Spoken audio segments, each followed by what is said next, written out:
बायकोचा अंत्यविधी झाला. तिच्या चितेची राख उचलायला गेला, परंतु त्या राखेमध्ये नवऱ्याला असं काही सापडले. ते पाहून सर्वांना हादराच बसला. नवनीत खेर, वय वर्ष 24 असे या तरुणीचे नाव. नवनीत खेर ही गर्भवती होती, त्यामुळे तिला ऑपरेशनसाठी हॉस्पिटलमध्ये ॲडमिट करण्यात आले होते.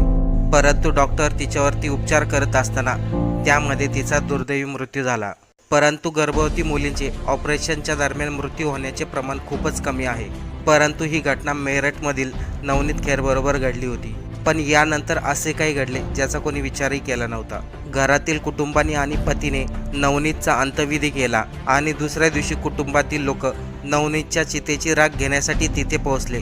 परंतु त्या राखेमध्ये हॉस्पिटलमधील एक सर्जिकल ब्लेड आढळले.